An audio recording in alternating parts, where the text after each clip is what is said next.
waa gartay waa la socotaa Soomaaliya hadda xaaladeeda waxaa jira xiisad ka dhex aloosan dalalka Soomaaliya iyo dalka dariska la ee Ethiopia.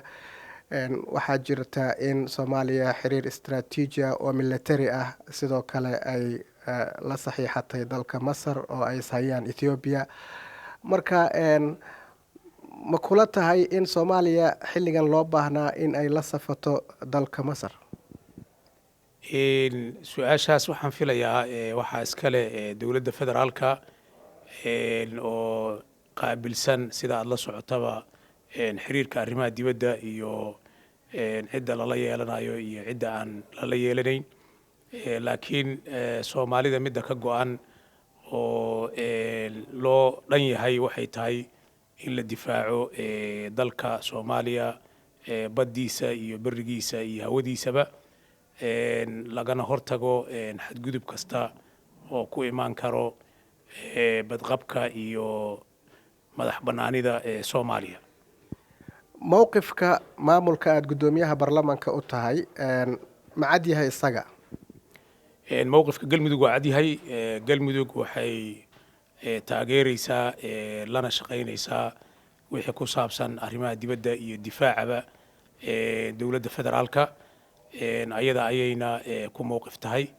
marka waxaa la dhihi karaa mowqifka dowladda galmudug wuxuu taageerayaa dowladda federaalka.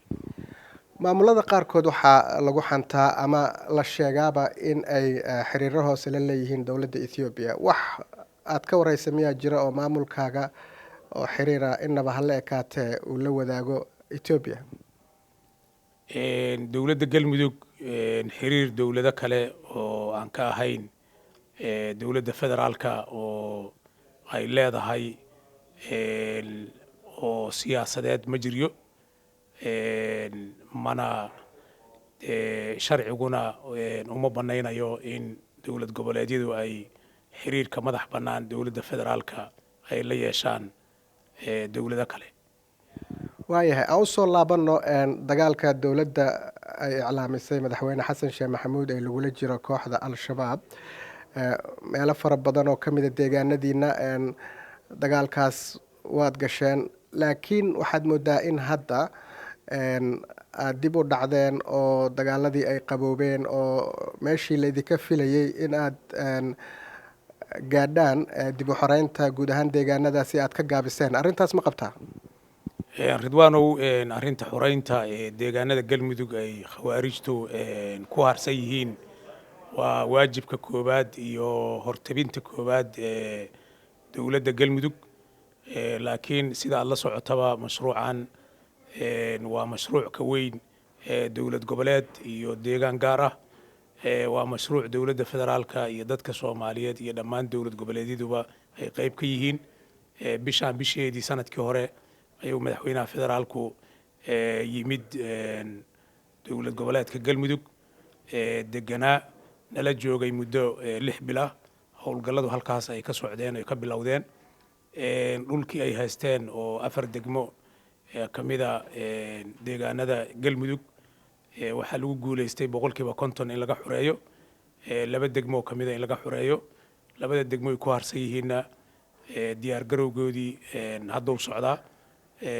waxaana la rajaynayaa in la xureyn doono inta ka dhiman sanadkan, laga dhammaystiri doono ama laga ciribtiri doono deegaanada galmudug khawaarijta. waa gartay 2 degme ee weli ay ku harsan yihiin ururka al-shabaab. maxaa hortaagan in maxay tahay waxa maaragtay sababay in aydan ka xoreyn kooxdaas? sida aad la socotaba dagaalku wuxuu lahay qaybo badan. dowladda federaalka iyo ciidamadeeda, ciidamada deegaanka iyo macawisleyda, dowladaha gacanta ka geysanayay oo ayaguna taageeraya ciidamada. sidaas darteed ayaa waxaa dhacay in ciidamadii dhibaata soo gaarto, dib u habeynna lagu sameeyo. sidaas darteed ayaa keentay hakadka, laakiin hadda waa loo diyaar garoobay, waana socotaa hawshaasi. waa gartay marka galmudug waxaa ka go-an in ay xoreyso guud ahaan deegaanada weli ay ku sugan yihiin kooxda al-shabaab?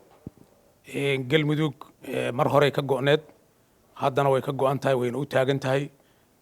sida aad la socotaana muddo ka badan 4 mar ayuu madaxweynuhu khatar ku galay.